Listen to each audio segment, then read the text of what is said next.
de vous informer. Voici le titre de ce journal.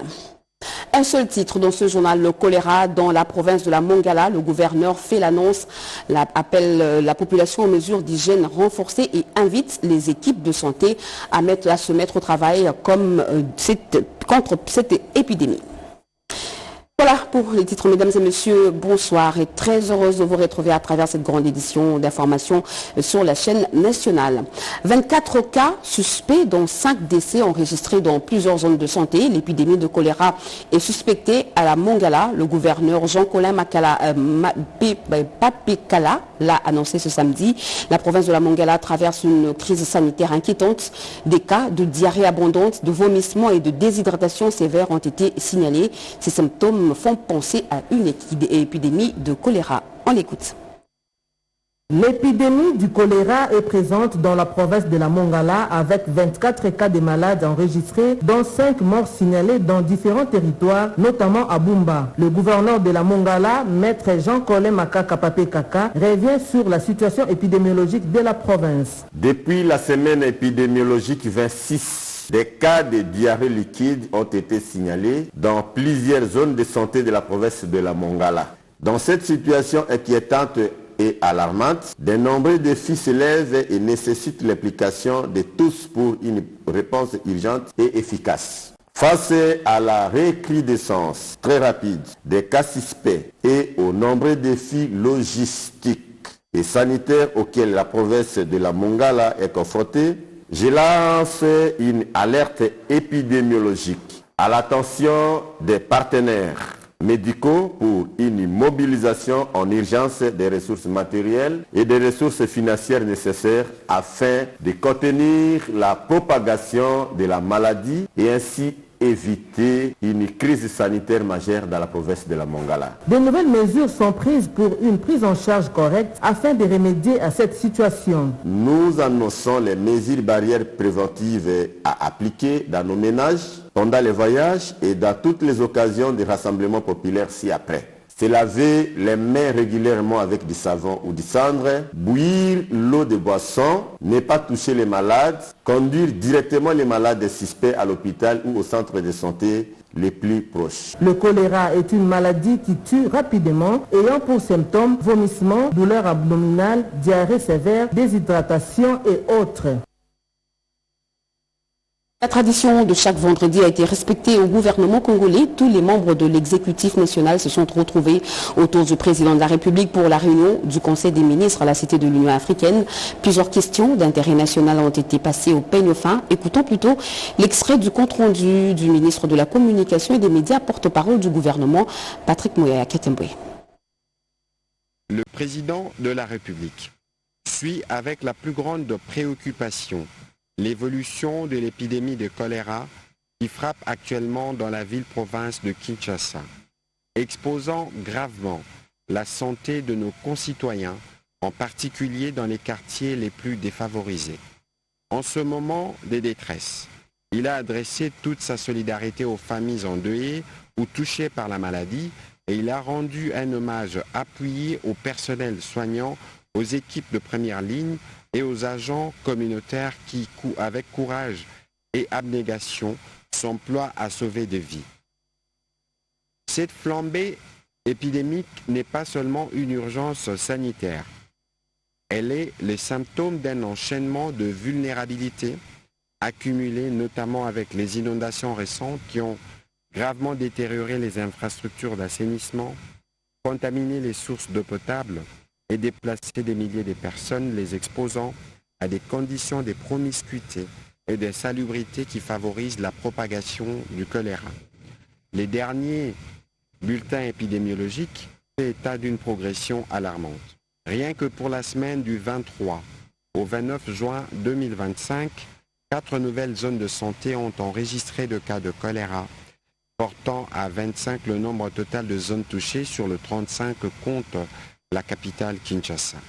Nos capacités hospitalières et funéraires sont sous forte tension et la menace d'une épidémie généralisée, notamment dans le camp des sinistrés, se dessine. Face à ces tableaux préoccupants, le président de la République a appelé à une mobilisation nationale lucide et résolue. Sous la coordination de la Première ministre, il a instruit le gouvernement à travers le ministère de l'Intérieur, de l'Environnement, des Ressources hydrauliques et électricité, de la Santé, des Affaires sociales, de la Communication et des médias, en concertation avec son cabinet et le gouvernement provincial de Kinshasa, à prendre sans délai les mesures suivantes.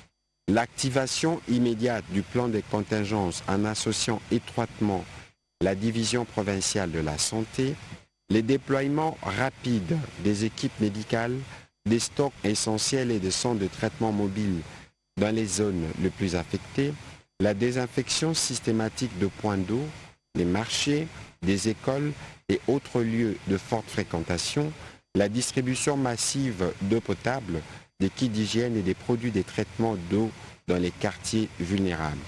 Le renforcement de la surveillance épidémiologique, du dépistage communautaire et de la communication de proximité afin de sensibiliser les populations, de lutter contre le rumeur et de favoriser une adhésion collective aux consignes sanitaires. La coordination renforcée avec les partenaires techniques et financiers, en particulier ceux de l'OMS, de l'UNICEF, Médecins sans frontières et les agences humanitaires, pour mobiliser un soutien logistique, financier et opérationnel à la hauteur de la gravité de la situation. Un rapport particulier sur l'évolution de la situation est attendu du ministre de la Santé, Hygiène et Prévoyance sociale. Violence sexuelle basée sur le genre. Il faut organiser les audiences foraines pour tout acte de violence, mener un plaidoyer pour des réformes judiciaires favorables aux victimes, mais aussi et surtout rejeter les amnisties pour les auteurs des crimes graves. Ce sont là les recommandations phares formulées à l'issue du premier forum national sur le droit à la réparation organisé par le FONAREV. Plusieurs experts africains ont participé à ce grand rendez-vous. Erika Bamba.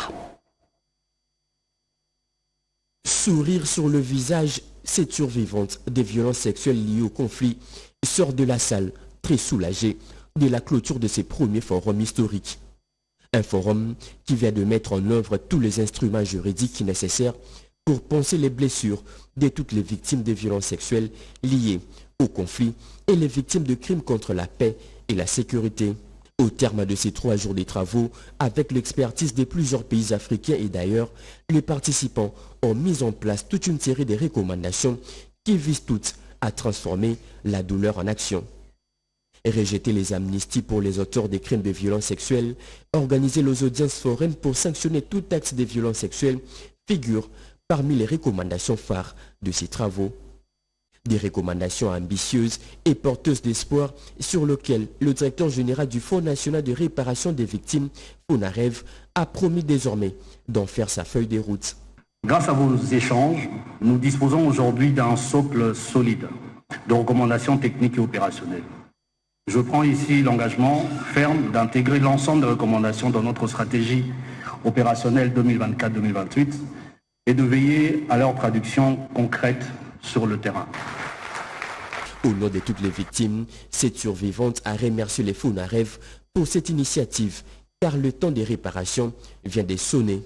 Elle reflète les besoins profonds de justice, de reconnaissance et de réparation portés par des femmes, des hommes et des enfants qui refusent de rester invisibles. Au nom du chef de l'État, le directeur des cabinets adjoints en charge des questions juridiques, Nicole Toumba-Boacha, a promis de traduire en actes toutes les conclusions de ces forums. Le droit à la réparation n'est pas un geste de consolation, c'est un impératif de justice. Ce droit n'est pas une faveur, il est un pilier de la justice transitionnelle, un acte de reconnaissance de la souffrance et un pas indispensable vers une paix véritable et durable. Ces forums viennent ainsi de marquer la fin du silence de tous les crimes liés aux violences sexuelles commis sur les sols congolais et aussi accompagner toutes les victimes dans leurs droits pour qu'elles ne soient plus jamais seules. L'Ordre de médecins congolais vient de recevoir les nouveaux membres. Ils sont docteurs en médecine dentaire et viennent de 4 coins du pays, tous récipiendaires de la nouvelle faculté de médecine dentaire de l'UNIKIN. Ils ont prêté leur serment d'Hippocrate devant certains érudits du Conseil de l'Ordre. Témoin de l'événement, Pierre Mbouy Saïdi. Le Panthéon du savoir congolais, dans sa filiale spécialisée dans la santé humaine, vient de s'enrichir de nouvelles unités composées d'une quarantaine de médecins chirurgiens dentistes, et ce, après leur prestation de serment d'Hippocrate devant un parterre de représentants de la crème intellectuelle congolaise, tous membres du Conseil national de l'ordre des chirurgiens dentistes de la République démocratique du Congo.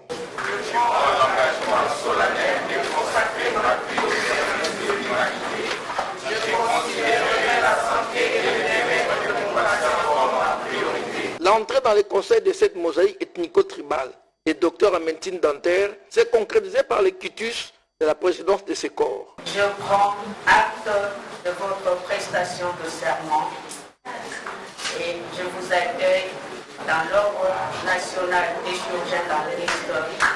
Désormais, vous êtes nos consoeurs et nos confrères. Cette prise d'acte de cette prestation de serment par la présidente de l'ordre a été saluée par ces nouveaux docteurs en médecine dentaire. Le 5 juillet 2025, une date qui pour nous marque un tournant décisif, celui de notre entrée officielle dans la profession de médecin dentiste, guidée par le serment que nous avons prononcé. Diverses sessions de formation et de renforcement des capacités intellectuelles seront organisées dans les jours à venir, question de doter à ces nouveaux médecins de nouvelles aptitudes déontologiques. Dans sa plus belle jeunesse dans l'armée, elle était célèbre pour ses sauts de plus de 6000 mètres d'altitude. Elle a servi la République sous le drapeau. Maman Marie-Josée Biouma, dernière survivante de 22 parachutistes de la Première République, aujourd'hui 82 ans, a reçu une visite surprise du vice-premier ministre, ministre de la Défense nationale et des anciens combattants, Guy Kabombo Modianvita, qui a promis de faire parvenir ses doléances au commandant suprême.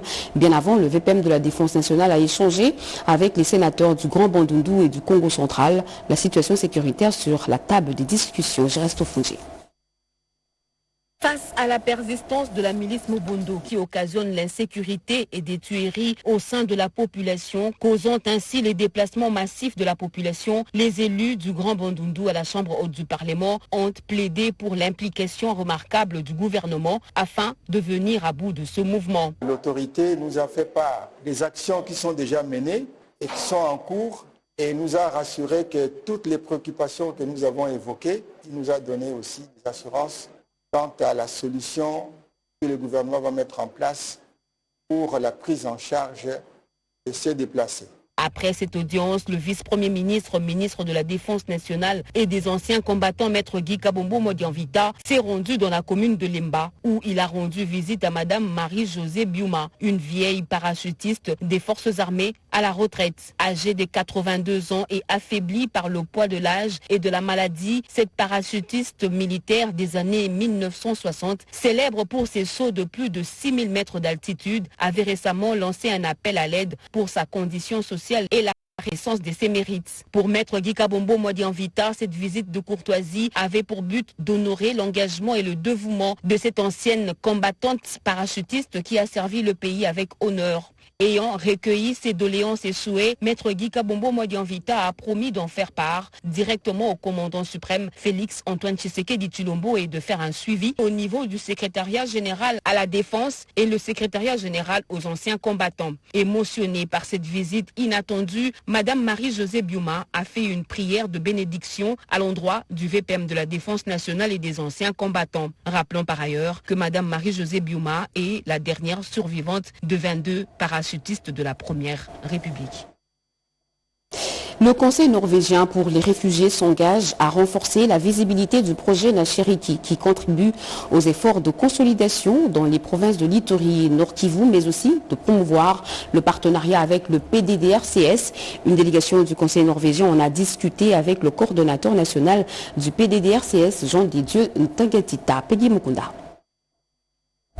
Après le lancement officiel et la mise en œuvre du projet de renforcement de la cohésion sociale en Ituri et au Nord-Kivu, dénommé Nachiriki Kwa Masikilizano 2, il était temps pour le Conseil norvégien pour le réfugié INRC de renforcer la visibilité du projet et de promouvoir les partenariats avec les programmes de désarmement, démobilisation, relèvement communautaire et stabilisation PDDRCS. Pour ce faire, une délégation de INRC conduite par son représentant pays. Eric Batonon s'est entretenu avec le coordonnateur national du PDDRCS, Jean-Dédieu Désiré Ntangatita.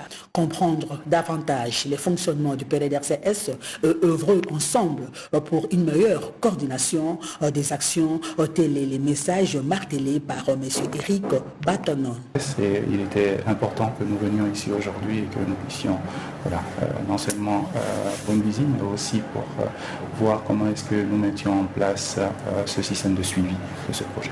Impressionné par le professionnalisme et la volonté d'action, Jean-Dédié Désiré Ntangatita s'exprime. La visite d'aujourd'hui nous a permis de discuter sur les contenus du projet, mais aussi sur la vision et les priorités du PDDRCS. Comment est-ce qu'il faut arriver à aligner toutes ces activités sur nos priorités. Cette rencontre a également été l'occasion pour les deux parties d'échanger sur les différentes activités du projet mené sur le terrain en Ituri et au Nord Kivu au profit des communautés locales, des actions qui contribuent aux efforts de consolidation et de stabilisation de la paix dans l'Est de la République démocratique du Congo.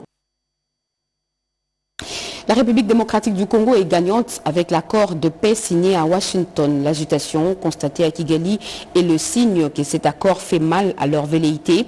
Cadre de l'Union sacrée de la Nation et président de l'Union fait la force, le député national Constantin Benguele accorde son soutien au président de la République. Il a dit au micro de Giscard Koussema. Aujourd'hui, c'est la signature de l'accord qui fait la grande actualité, l'accord entre la RDC et le Rwanda. Mais la réaction qui a le plus retenu notre attention, c'est celle d'hier, la réaction de Kigali. Pour moi, c'est une réaction qu'il faut jeter dans la corbeille. Lorsqu'on a raison, on ne s'agite pas. Mais lorsqu'on sait qu'on est perdant, lorsqu'on sait qu'on est du mauvais côté de l'histoire, à ce moment-là, on s'agite, on cherche des boucs émissaires. On veut pas mourir seul, on veut entraîner des gens dans le puits avec soi. Je crois que c'est une réaction des perdants, mais la réaction des gagnants, c'est une réaction de sagesse, une réaction silencieuse qu'on observe du côté de la RDC, du côté du chef de l'État, Félix-Antoine Tshisekedi-Tshilombo, qui a eu le mérite de mener cette diplomatie agissante jusqu'à ce point. Aujourd'hui, les gens peuvent y croire, mais nous croyions déjà depuis lors. Nous savions déjà que le Congo, qui avait vécu dans l'isolement diplomatique, était en train d'être remis sur l'orbite mondiale avec la diplomatie. Vous savez, on a beaucoup critiqué les voyages du président à l'époque, mais nous sommes parmi ceux qui avaient fait des points de presse, des interviews, pour montrer que ce voyage était profiteur au Congo, pour montrer que le Congo ne devait pas continuellement rester prisonnier. Le Congo devait sortir de l'enclos dans lequel il avait été placé. Et ça, c'est le mérite du président de la République, Félix-Antoine Tshisekedi-Tshilombo, qui a su prendre son bâton de pèlerin pour mener, aller dans toutes les organisations, tant nationales, tant régionales qu'internationales, faire entendre la voix du Congo. Aujourd'hui, c'est chose faite. Le Congo a gagné. On peut tout dire, mais pour nous, le Congo a gagné. Les députés nationaux et notables originaires du Kwilu ont échangé avec un des leurs, le ministre Didier Mazenga, sur les préparatifs de l'accueil du président de la République dans la visite d'itinérance et la tenue d'un conseil des ministres dont le Grand Bandundu sont annoncés pour le mois d'août prochain. L'édité avec Willy Atunakov. Le préparatif pour l'accueil du président de la République, Félix-Antoine Tshisekedi-Tshilombo, est le probable réponse concrète par rapport aux attentes de la population lors de sa visite d'itinérance annoncée dans l'espace Grand Bandundu en général et plus particulièrement dans la province du Kwilu prévue pour le mois d'août prochain. Ces sujets étaient au centre des échanges fructueux que le ministre de l'intégration régionale, Maître Didier Mazenga Mokanzu, a eu ce samedi 5 juillet 2025 à l'hôtel Rotana à Kinshasa-Gombe avec les députés nationaux du Kwilu encore présents dans la capitale, ceux de Kinshasa originaires de cette province, surnommés quartier latin, et quelques notables. Honorable Gary Sakata, président du caucus et députés nationaux du Kwilu, explique. Bon, il a été question pour nous de tenir une réunion pour préparer l'itinérance du président de la République dans la province du Kwilu. Voilà, nous sommes en train de prendre des dispositions utiles pour que l'itinérance du président de la République soit agréable. À en croire les participants à cette première rencontre, ces gens des réunions familiales susceptibles de favoriser la solidarité, l'unité, la cohésion pour le développement de la province vont se multiplier et seront élargis à d'autres autorités et notables originaires du Kwilu sous la coordination d'un comité restreint ad hoc qui sera mis en place pour travailler en synergie avec l'autorité provinciale du Kwilu et la présidence de la République. La ville de Cotonou au Bénin a abrité du 24 au 26 juin la réunion des secrétaires généraux de la conférence internationale des grandes chancelleries francophones.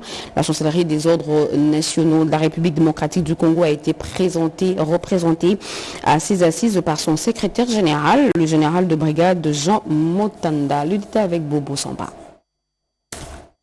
La délégation du secrétaire général de la chancellerie des ordres nationaux de la RDC était comptée parmi les délégués à ces assises d'évaluation des recommandations de la 11e conférence tenue en 2024 à Cotonou. C'était une occasion pour le secrétaire général de la chancellerie des ordres nationaux, le général de brigade Jean Motanda, de louer l'intérêt que porte le chef de l'État à cette structure africaine et de remercier les autorités béninoises.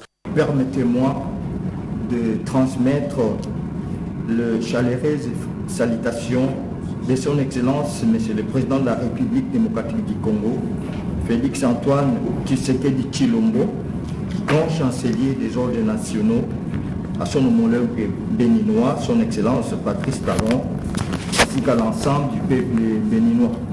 Le général-major André Matuté Zouloua, chancelier des ordres nationaux, et moi-même tenons pour ce faire à remercier les autorités béninoises, particulièrement Madame Mariam Chabitalata Zime Yerima, vice-présidente, grande chancelière de l'ordre national du Bénin. La contribution de la RDC à ces travaux a consisté entre autres à l'assurance de la poursuite du travail des experts sur l'adoption d'une plaque symbolisant la passation de pouvoir entre le président sortant et entrant de la conférence, l'encouragement de missions d'échange d'expérience et de formation de membres, la mise en place prochaine de la commission de suivi et d'analyse des recommandations, le soutien de la recommandation de la formalisation du cadre d'échange par la présidence de la conférence. Aussi, la chancellerie des ordres nationaux a approuvé le mandat de la présidence de la conférence pour l'adhésion de nouveaux membres. Et ce communiqué, le chef de la maison militaire du président de la République informe le public en général, les membres actifs des forces armées de la République démocratique du Congo ainsi que ceux de la police nationale congolaise en particulier qu'en prévision du mouvement d'avancement général en grade des escrocs et autres arnaqueurs profitent pour escroquer de l'argent auprès des officiers au nom de la maison militaire tout en condamnant ces actes et déclinant ses responsabilités. La maison militaire du président de la République rappelle aux uns et aux autres que les promotions en grade sont les résultats de la méritocratie et non du clientélisme ni du favoritisme. Le chef de la maison militaire, Boamunda Ntumba Franck, lieutenant général. Et plus de 700 participants se sont donné rendez-vous à Londres pour assister à la conférence débat africaine 2025. La République démocratique du Congo a pris part à cette rencontre par le truchement de la haute direction de la plantation et huilerie du Congo.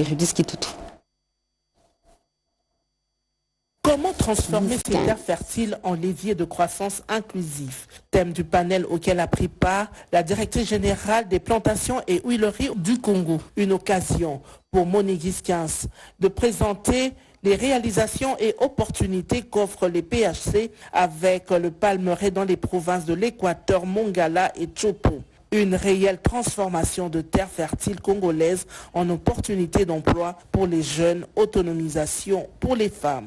L'agriculture, on en parle beaucoup. On parle également des défis de l'agriculture, mais ici, j'ai voulu soulever les opportunités. C'est vrai qu'il y a d'énormes défis, mais les défis peuvent être transformés en solutions et en opportunités. De ce que nous faisons déjà en République démocratique du Congo, dans les lieux très très reculés de la RDC, PHC étant aujourd'hui le premier, le plus grand producteur d'huile de palme du pays, avec tout ce que nous avons mis en place déjà pour l'entreprise elle-même. Nous avons aujourd'hui 10 000 salariés directs. En 3 ans, nous avons doublé la production. Aujourd'hui, nous avons impacté beaucoup de vies au niveau des communautés rurales. Et notre objectif est justement permettre aux membres des communautés d'atteindre l'autonomie financière. Wal Adeosoum, actionnaire principal des plantations et huileries du Congo, séduit par la RDC, s'est dit déterminé d'accompagner les plantations et huileries au Congo, qui aujourd'hui est le plus grand producteur industriel d'huile de palme. 30 juin, la célébration du 65e anniversaire de la RDC a vécu au Canada.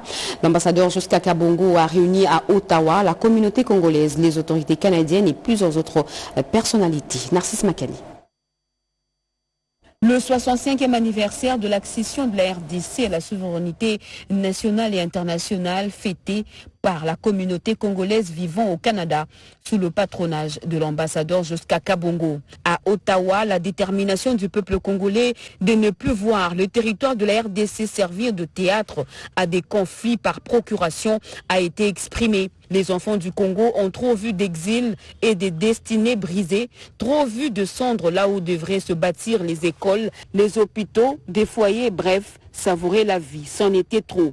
Pour le diplomate congolais Josca Kabongo, le 65e anniversaire de l'indépendance de la RDC s'inscrit dans le sillage de la signature de l'accord de paix avec le Rwanda le 27 juin dernier qui marque un tournant décisif dans l'engagement de mettre définitivement fin à des cycles de massacres qui coûtent la vie à nos compatriotes depuis maintenant 30 ans.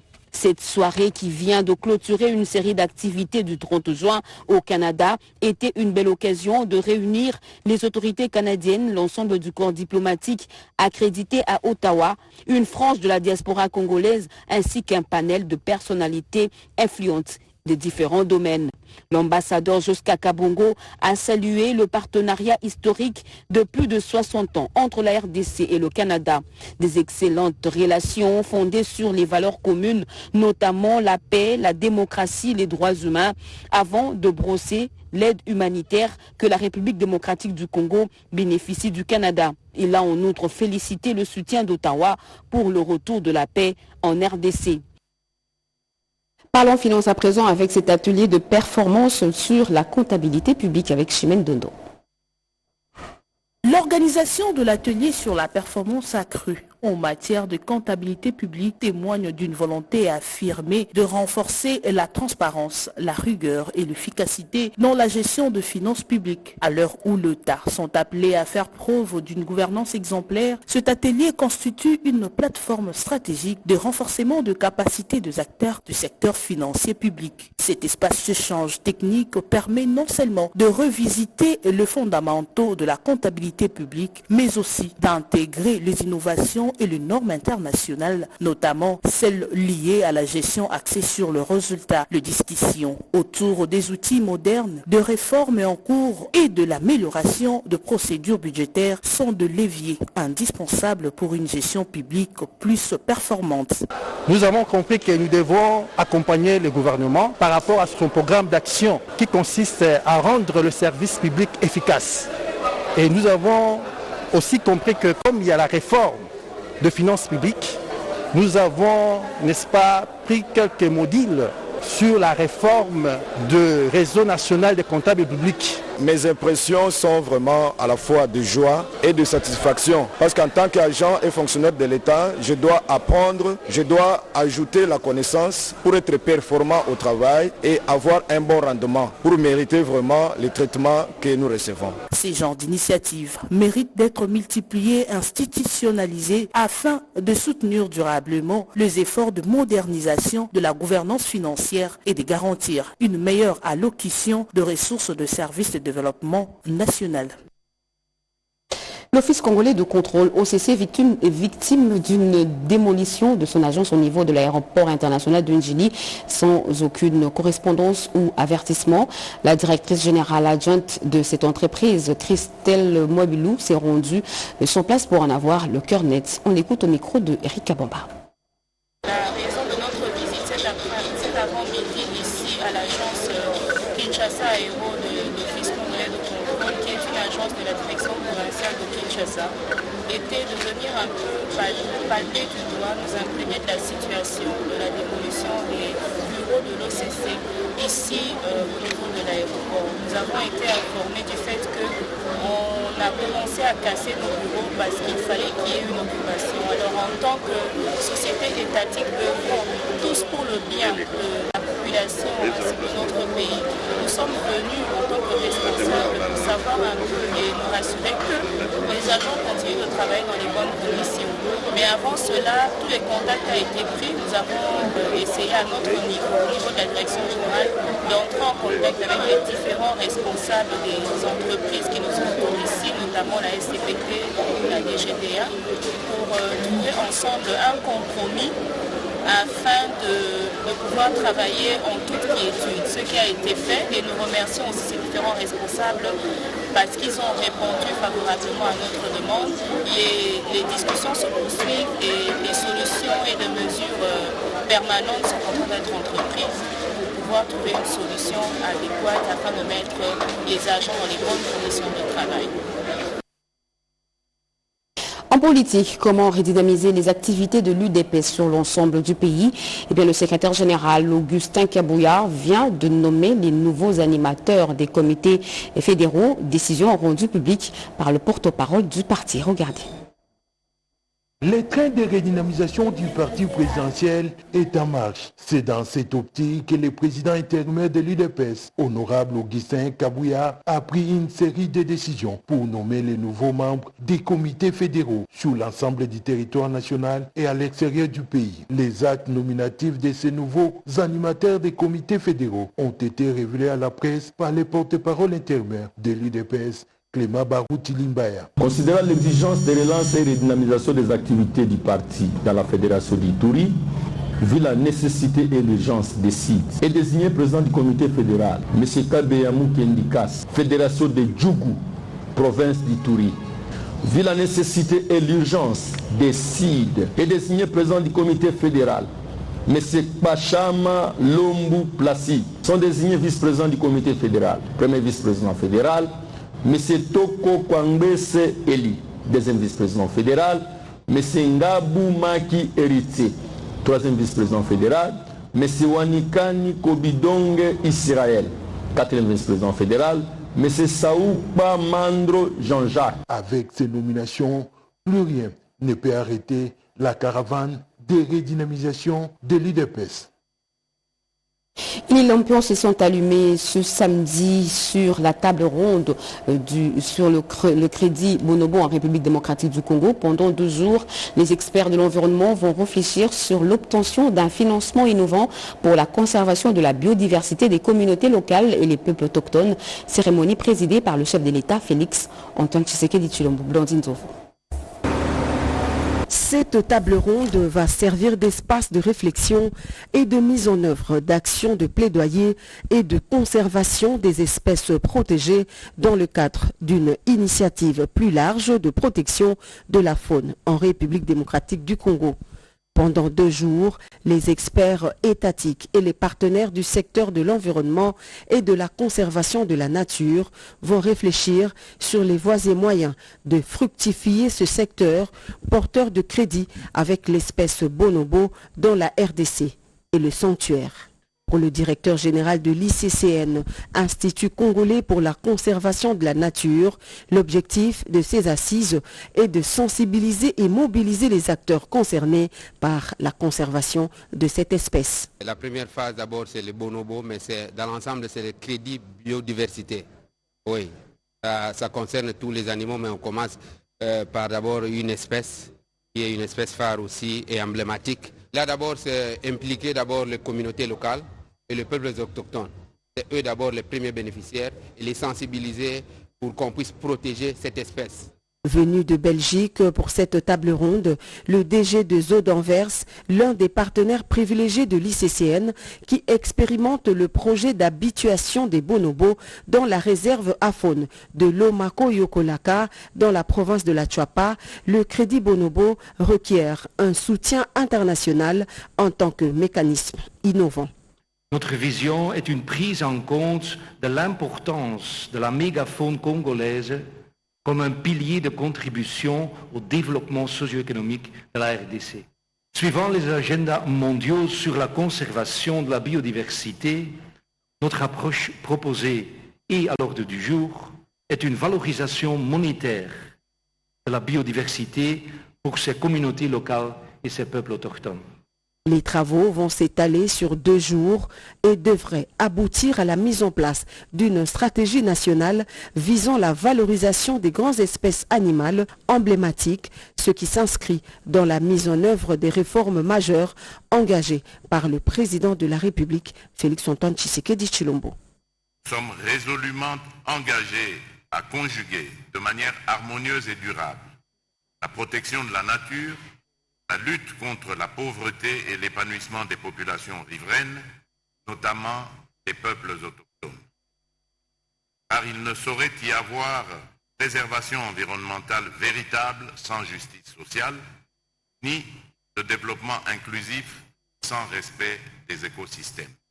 La tenue de cette table ronde représente une opportunité en ce qu'elle offre un cadre pour définir clairement les bases d'un plaidoyer international structuré en faveur de la création d'un crédit biodiversité propre à chaque espèce, notamment celles emblématiques à forte valeur pour l'humanité, à l'instar du bonobo, de l'okapi, du gorille de montagne, pour ne citer que les plus emblématiques. Faisons de cette initiative de crédit bonobo un symbole de justice environnementale et de solidarité mondiale. Bâtissons ensemble un avenir où la conservation de la biodiversité rime avec prospérité pour nos communautés et harmonie pour notre planète, a conclu le président de la République.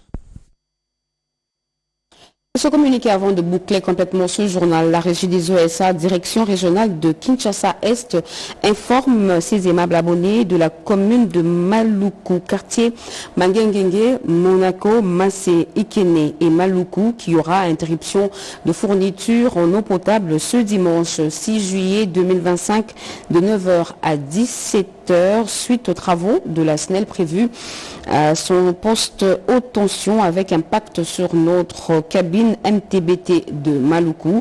Ainsi, elle prie par conséquent ses abonnés de se constituer des provisions d'eau pendant cette période de travaux de la SNEL. De ces faits, la régie des eaux SA, direction régionale de Kinshasa-Est, présente ses excuses pour ce désagrément indépendamment de sa volonté. Faite à Kinshasa le 5 juillet 2025, le directeur régional de Kinshasa-Est, l'ingénieur Adolphe Kamonaï Lukonga. Fin de ce journal, mesdames et messieurs, merci d'avoir suivi. Merci à vous qui nous suivez à Bafouassende, dans la province de la Tchopo et partout ailleurs sur satellite. Vous êtes sur les RTNC. L'actualité continue sur nos antennes retrouvées à 23h. Jacques Mégy, demain 7h. Mireille Ndeke, je vous laisse suivre le match Maroc-Zambie.